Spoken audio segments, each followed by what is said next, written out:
2 दिन से सोए हुए हो, उठो नखट्टू कालू और कोई काम धंधा भी कर लो। जब देखो तुम तो मेरे ही पीछे पड़ी रहती हो। तुम्हें कोई और काम नहीं है? घर में खाने को कुछ नहीं है और तुम घोड़े बेच कर सोए हुए हो। मेरी तो किस्मत ही खराब थी जो तुम जैसे आवारा से मेरी शादी हो गई। तो जाओ, चली जाओ अपनी माँ के पास। वो पति पत्नी ऐसे लड़ रहे थे कि उनके घर के दरवाजे पर दस्तक होती है। गोरी दरवाजा खोलती है। क्या मेरे चाचा जी का घर यही है? मुझे क्या पता है छोटी कवि, क्या नाम है तुम्हारे चाचा का? कालू, मेरे चाचा का नाम कालू है। अपनी भतीजी की आवाज सुनकर कालू बाहर आ जाता है। काकी, तुम यहाँ कैसे? काकी अपने चाचा के गले से लग जाती है। चाचा जी, माँ भी मर गई। माँ कल एक एक्सीडेंट में मर गई है। अब मेरा ना तो बाप रहा और ना ही माँ। मैं आपके पास आ गई हूँ। लो जी, आ गई एक नई मुसीबत। छोटी कवि, तुम्हारा चाचा तो अपना पेट नहीं भर सकता, तुम्हारा कैसे भरेगा? तुम थोड़ी देर के लिए चुप कर जाओ। काकी, अंदर आ जाओ बेटी। फिर कालू कौवा अपनी भतीजी को घर के अंदर ले जाता है। दूसरे रोज कालू कौवा घर से बाहर था जब गोरी कौवी कालू की भतीजी काकी से कहती है, सुनो कौवी, मैं अपनी सहेली से मिलने जा रही हूँ और तुम घर के काम कर लेना। जो हम खाएंगे तुम्हें भी मिलेगा। अब ऐसा ना हो कि मेरे घर से जाते ही तुम सो जाओ। चाची जी, आप जाएं, मैं सारे काम कर लूंगी। फिर गोरी कौवी घर से चली जाती है। आज गोरी कौवी अपनी पुरानी सहेली इगली चील से मिलने गई थी। गोरी, मैं भी बूढ़ी हो गई हूँ, मुझसे ये घर के काम नहीं होते। तो कोई काम वाली रख लो सहेली, इतने पैसे तो हैं आपके पास। मैंने पता किया था मगर अभी तक कोई मिली नहीं काम वाली। अगर कोई तुम्हारी नजर में हो तो मुझे बता देना। ये सुनकर गोरी का ध्यान सीधा कालू की भतीजी काकी पर जाता है। सहेली, मेरे पास एक काम वाली तो है, मैं उसे कल ही आपके पास छोड़ जाऊंगी। ये तो बहुत अच्छा हुआ जो मुझे काम वाली मिल गई। अब आप ये समोसे खाएं, मैंने स्पेशल आपके लिए मंगवाए हैं। फिर गोरी समोसे खाती है और वहाँ से चली जाती है। ये देखो, मैं अपनी भतीजी के लिए मीठा फल लेकर आया हूँ। मैं बहुत भूखी हूँ चाचा जी, जल्दी से मुझे ये फल दे दें। काकी वो फल लेकर खा ही रही थी कि गोरी कौवी घर आ जाती है। वाह वाह कालू, मेरे लिए तो आज तक मीठा फल नहीं लाए और अपनी भतीजी की बड़ी खातिर कर रहे हो। मैं कौन सा पैसों का लाया हूँ? रास्ते में तोता मिला था, उसने दिया था मुझे ये मीठा फल। काकी, तुम जाओ और नदी से पानी ले आओ। जी चाची जी, मैं अभी पानी ले आती हूँ। काकी मटका उठाती है और नदी से पानी लेने चली जाती है। कालू, मैंने सोचा है काकी को झील के पास काम पर रखवा देते हैं, ऐसे हमारे घर का राशन चलने लगेगा और काकी को भी 2 वक्त की रोटी मिलती रहेगी। वो अभी छोटी है, कैसे करेगी चील के घर का काम? कर लेगी, वहाँ कौन सा ज्यादा काम होता है, चील के घर की सफाई और कुछ बर्तन ही तो होते हैं। काकी नदी से पानी लेकर वापस घर आ रही थी कि मटका उसके पंखों से गिर जाता है और टूट जाता है। ये देखकर काकी बहुत परेशान हो जाती है। वो जानती थी कि अब उसकी चाची उसे बहुत मारेगी। फिर वो रोती हुई घर आ जाती है। चाची, मटका टूट गया। मैं घर आ रही थी, मटका गिर गया। गोरी कव्वी तो कुछ और सुने बिना एक डंडा उठाकर काकी की पिटाई शुरू कर देती है। छोड़ दे चाची, मुझे मत मारे, बहुत दर्द हो रहा है। अब बस भी करो, क्या जान से मार दोगी इसे? मनहूस, कोई काम सीधा भी है तुम्हारा? काकी रोती हुई एक तरफ होकर बैठ जाती है। दूसरे दिन गोरी कव्वी काकी को साथ लेकर चील के पास जाती है। ये है वो काम वाली जिसकी बात तुम कर रही थी गोरी? हाँ सहेली, ये है वो काम वाली। ये तो अभी छोटी है, ये सारे काम कर लेती है। आप चिंता न करें, देखना ये आपके घर की अच्छे से सफाई करेगी। हाँ छोटी कव्वी, क्या काम कर लोगी? जी मालकिन, मैं काम कर लूंगी। अब मैं चलती हूँ। और हाँ, याद आया, तनख्वाह के पैसे इसे न देना, मैं महीना खत्म होने पर खुद ही आकर ले जाया करूँगी। फिर गोरी वहाँ से चली जाती है और काकी घर की सफाई में लग जाती है। वो सारा दिन काम करती है। सुनाओ कालू, कैसा दिमाग लड़ाया मैंने? तुम्हारी भतीजी अब हमें कमा कर देगी। बात तो ठीक है गोरी, तुम मुझे भी नखटू होने के ताने नहीं दोगी। मेरी भतीजी ही तो कमाती है। जो भी है, मानना पड़ेगा तुम्हें अपनी पत्नी के दिमाग को। वो तो है। ऐसे ही दिन और रात गुजरते गए। काकी सारा दिन चील के घर के काम करती और फिर जब शाम को घर आती तो गोरी कव्वी उसे अपने घर के काम में लगा लेती। चाची, मुझे बहुत भूख लगी हुई है, खाना कहाँ है?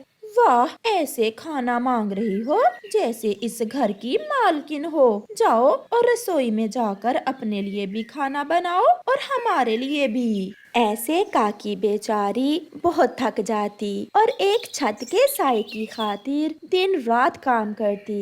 एक दिन कबूतर चाचा काकी को ढूंढते ढूंढते उस जंगल में आता है। वो चिड़िया के पास जाता है। चिड़िया, यहाँ कालू कौवे का घर कहाँ है? कबूतर, कालू कौवा वो सामने बड़े पेड़ पर रहता है। क्या काम है आपको कालू कौवे से? वहाँ एक काकी नाम की कौवी रहती है, मुझे उससे मिलना है। हाँ हाँ, वो कालू की भतीजी है। बड़ा जुल्म करते हैं उस मासूम पर, दिन रात बस काम करवाते हैं और मारते भी हैं। फिर कबूतर कालू के घर की तरफ चला जाता है।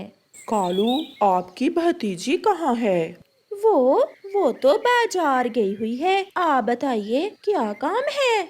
ये पैसे मैंने काकी के पिता से उधार लिए थे। मैं जब वापस करने आया तो पता चला कि वो तो मर गया है। पड़ोसियों ने मुझे काकी के बारे में बताया तो मैं यहाँ चला आया। लाएं लाएं कालू, बोलो ना, अब तुम ही इसके बड़े हो। लाओ ये पैसे मुझे दे दो। काकी भी चील का काम करके वापिस आ जाती है। नहीं कबूतर चाचा, मेरा कोई नहीं है। मैंने बहुत गलती की जो अपनों की तलाश में यहाँ आ गई। यहाँ तो मेरा कोई नहीं है। मैं वापस अपने मम्मा पापा के घर अकेले ही रह लूंगी। फिर काकी कबूतर के साथ वापस चली जाती है और गोरी हाथ मलती रह जाती है। काकी जान गई थी कि अब उसका कोई अपना नहीं है, उसे अकेले ही ये जीवन गुजारना है। और कबूतर काकी को वो पैसे देकर चला जाता है और काकी अपने जीवन की नई शुरुआत करती है। वो चिड़िया नदी के किनारे पर रहती थी। वो अपने घर में बहुत खुशी का जीवन बिता रही थी, लेकिन आज उसके जीवन में एक बड़ा दुख आने वाला था जब एक कबूतर उसके पास आता है। चिड़िया, बहुत बुरा हुआ चिड़िया। क्या हुआ कबूतर भैया, आप इतने परेशान क्यों हो? चिड़िया, हम दाना लेकर वापस लौट ही रहे थे कि तुम्हारे पति को एक चील ने बहुत ज्यादा घायल कर दिया और वो वहीं मर गया। ये सुनना था कि वो चिड़िया तो जोर जोर से रोने लग जाती है। नहीं, ऐसा नहीं हो सकता। मेरे पति मुझे अकेला छोड़कर नहीं जा सकते। वो तो आज अपने बेटे से वादा करके गए थे कि आज शाम को वो उसे कहानी सुनाएंगे, वो हमारे लिए भोजन लेकर आएंगे। फिर ये सब कैसे हो गया? चिड़िया, मैं जानता हूँ ये दुर्घटना तुम्हारे लिए और तुम्हारे बेटे के लिए बड़ा दुख लेकर आई है, लेकिन प्रकृति के कामों में जो नहीं किसी का। ऐसा कहते हुए कबूतर वहाँ से चला जाता है। माँ, आप रो क्यों रही हैं? क्या हुआ है? कुछ नहीं हुआ मेरे बेटे, कुछ भी नहीं हुआ। माँ, प्लीज बताएं ना, आप क्यों रो रही हैं? तुम्हारे पापा। माँ, क्या हुआ पापा को? पापा ठीक तो हैं? तुम्हारे पापा मर गए हैं, वो हमें छोड़कर चले गए हैं। माँ, ये सब कैसे हो गया? अब मैं किससे खेला करूँगा? माँ, अब मैं किसके साथ नदी पर जाया करूँगा? मेरे पापा मुझे छोड़कर चले गए। और फिर रात हो जाती है और उस चिड़िया का बेटा तो रोते रोते सो जाता है, लेकिन वो चिड़िया सारी रात बैठे ऐसे ही रोती रहती है। और फिर सुबह हो जाती है। बुलबुल, तुम कबूतर को साथ लेकर जाओ भोजन की खोज में। मेरे पास एक अमरूद है, मैं ये चिड़िया को देकर आता हूँ। मैं तुम्हारे पीछे ही आ जाऊंगा। न जाने उस बेचारी ने कल से कुछ खाया भी है या नहीं। उसका तो एक बेटा भी है और वो तो अभी है भी छोटा सा।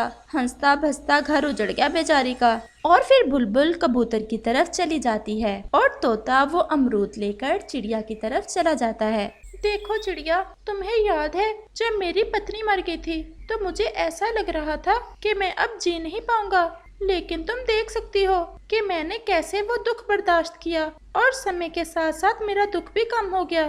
तुम्हें अपने लिए ना सही अपने बेटे के लिए जीना होगा। जीवन के इस मुश्किल समय में बहादुरी से मुकाबला करना होगा इन दुखों का। तुम्हारा बहुत बहुत धन्यवाद तोते, जो तुम ये अमरूद मेरे लिए लेकर आए। मेरा बेटा तो कल से ही भूखा है। मैं आज तो नहीं जाऊंगी, लेकिन कल से मैं भी आपके साथ भोजन लेने जाया करूंगी। अब मैं जाता हूँ, बुलबुल और कबूतर मेरा इंतजार कर रहे होंगे। और फिर तोता वहाँ से चला जाता है। ये अमरूद तुम खा लो बेटा। लेकिन माँ, आपने भी तो कल से कुछ नहीं खाया। तुम खा लो बेटा, मैंने सुबह नदी से पानी पी लिया था। मेरा पेट भरा हुआ है और मुझे भूख भी नहीं है। और फिर उसका बेटा वो अमरूद खा लेता है और उसकी माँ अपने बेटे को बहुत प्यार से देखे जा रही थी। माँ, मैं नदी पर जाऊँ? मैंने पानी पीना है। बेटा, तुम्हें नदी की दिशा का नहीं पता चलेगा। मुझे पता है माँ, मैं पापा के साथ जाया करता था। माँ, अगर मैं अब घर से बाहर नहीं निकलूँगा तो सीखूँगा कैसे? और माँ, मैं सब सीखूँगा और अपनी माँ के सारे दुख मिटा दूँगा। जाओ बेटा, जाओ, अब मैं तुम्हें नहीं रोकूंगी। और फिर उसका बेटा नदी की तरफ चला जाता है। नदी पर जाकर वो पानी पी लेता है और फिर पास में ही एक छोटा कौवा बैठा एक मीठा सा फल खा रहा था, जिसे देखकर रोज का भी मन ललचा रहा था। और फिर रोज उस कौवे से कहता है, जग्गू, जग्गू है ना नाम आपका? मेरा नाम जग्गू ही है। और तुम रोज हो ना? तुम्हारा पापा मर गया है, मुझे मेरे पापा ने बताया। जग्गू, ये फल जो तुम खा रहे हो कहाँ से मिलता है? मैं भी खाऊंगा और अपनी मम्मा के लिए भी लाऊंगा। ये सुनकर जग्गू हंसने लग जाता है। ये फल पहाड़ों पर ऊंचे पेड़ों पर लगता है और हम छोटे पक्षी वहाँ तक नहीं जा सकते। ये तो मेरा पापा लाया है मेरे लिए, और तुम्हारा पापा तो अब है नहीं, इसलिए तुम अब ये फल नहीं खा सकते। हाँ, लेकिन मुझे खाता हुआ देख सकते हो। लेकिन रोज कुछ कहे बगैर वहाँ से चला जाता है। और फिर रात हो जाती है।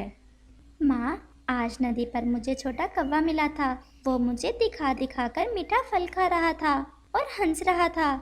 रोज बेटा, ऐसे शरारती पक्षियों की बातों पर ध्यान नहीं देते। मैं ला दूंगी अपने बेटे को मीठे मीठे फल। तुम्हारी मम्मा अभी है, तुम्हें काहे की फिक्र। माँ, आज कहानी सुनाओ ना। थोड़ा मेरे पास आ जाओ। उस राजा की 3 बेटियां थी, वो सब बहुत सुंदर थीं। और फिर ऐसे वो रानो चिड़िया अपने बेटे को कहानी सुनाती है, जिसे सुनते सुनते रोज सो जाता है। दूसरे रोज तोता और कबूतर चिड़िया के पास आते हैं। रानो चिड़िया, हम पहाड़ों पर जा रहे हैं, सोचा तुम्हें भी लेते जाते हैं साथ। तोते भैया, अच्छा ही किया जो तुम दोनों मेरी तरफ चले आए। मैं भी भोजन को जाने का सोच ही रही थी। मम्मा, मैं भी जाऊंगा साथ। नहीं बेटा, तुम अभी इतना ज्यादा उड़ नहीं सकते, थक जाओगे तुम। मम्मा, मैं उठ सकता हूँ। मम्मा, मैं नदी पर भी तो जाता ही हूँ।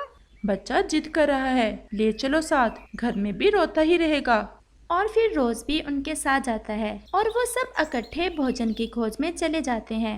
आज पहली बार रानो चिड़िया भोजन की खोज में अपने पति के बिना जा रही थी और रोज भी पहली बार इतनी लंबी उड़ान ले रहा था। वो सब उड़ते उड़ते पहाड़ों पर पहुंच जाते हैं और सब अपना अपना भोजन ढूंढते हैं। मम्मा, मुझे तो वो वाले फल खाने हैं। मम्मा, वही फल थे जो वो कौवा मुझे दिखा दिखा कर खा रहा था। मैं अभी ला देती हूँ अपने बेटे को। मम्मा, क्या पापा भी यहाँ आया करते थे?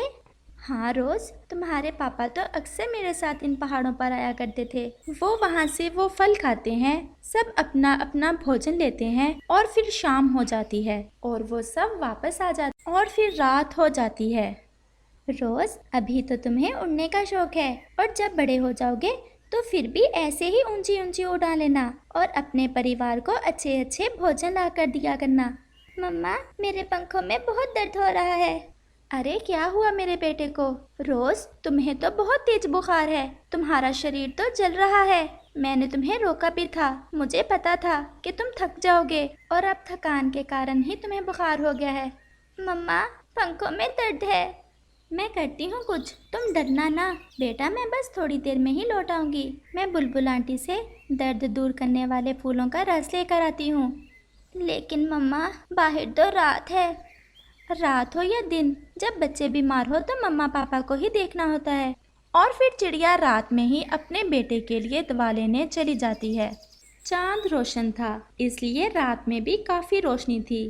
सब पक्षी सोए हुए थे और चिड़िया अपने रोज की दवा लेने उड़ी जा रही थी। और फिर वो बुलबुल के पास पहुंच जाती है। वो खिड़की से बुलबुल को आवाज़ देती है, बुलबुल, बुलबुल बहन, मेरे बेटे को बुखार है और पंखों में बहुत दर्द हो रहा है। बुलबुल भी उड़ जाती है। मेरे पास दर्द दूर करने वाले फूलों का रस है, तुम ले जाओ और फिर बुखार भी ठीक हो जाएगा। और फिर बुलबुल खिड़की से ही चिड़िया को वो रस दे देती है, जिसे लेकर चिड़िया वहाँ से वापस सो लेती है। वापस घर लौटकर चिड़िया 2 कतरे उस रस के रोज के मुंह में डालती है और फिर कुछ ही देर बाद रोज सो जाता है। और फिर ऐसे ही दिन और रात गुजरते गए और फिर आखिर एक दिन रोज बड़ा हो जाता है। वो अपनी माँ का बहुत ज़्यादा ख्याल रखता है। ये फल तो कुछ ज़्यादा ही मीठा है, मैं इसे अपनी मम्मा के लिए ले जाता हूँ। ऐसे रोज हर अच्छी चीज़ खुद खाने की बजाय अपनी माँ के लिए लाता, अपनी माँ के पंख दबाता, अपनी माँ से बातें करता और अपनी माँ का मन लगाए रखता। बेटा, तुमने मेरे सारे दुख मिटा दिए हैं। सच ही कहते हैं, संतान से बढ़कर इस दुनिया में कोई खुशी नहीं। माँ, मुझे भी अच्छे से याद है जब पापा के बाद आपने मेरी हर खुशी का ख्याल रखा, अपनी परवाह किए बगैर मेरी हर इच्छा पूरी की। ऐसे वो माँ बेटा बहुत खुश थे, वो साथ साथ थे। और फिर एक दिन रोज एक सुंदर सी चिड़िया अपने साथ लेकर अपने घर आता है। माँ, ये चिड़िया कैसी है? चांदनी नाम है इसका। बहुत सुंदर है मेरी बेटी, बस इसी दिन का इंतजार था मुझे। नमस्ते माँ जी, जीती रहो बेटी। चांदनी, मेरी माँ ने बहुत दुख देखे हैं अपनी जिंदगी में, लेकिन अब हम अपनी माँ के सारे दुख भुला देंगे और तुम भी माँ की अच्छे से सेवा करना। और फिर ऐसे चिड़ियों का वो परिवार फिर से खुशी का जीवन बिताने लगता है। इस कहानी से हमें सीख मिलती है, माता पिता अपने बच्चों को बड़ा करते हैं, बहुत दुख सहते हैं, इसलिए हमें चाहिए कि जब बड़े हो जाएं तो अपने मम्मा पापा को इतना प्यार दें कि वो जिंदगी के सारे दुख भूल जाएं। प्यारे दोस्तों, अगर आपको ये कहानी अच्छी लगी हो तो हमें कमेंट करके जरूर बताना और इसे अपने दोस्तों के साथ शेयर और चैनल को सब्सक्राइब भी जरूर करना।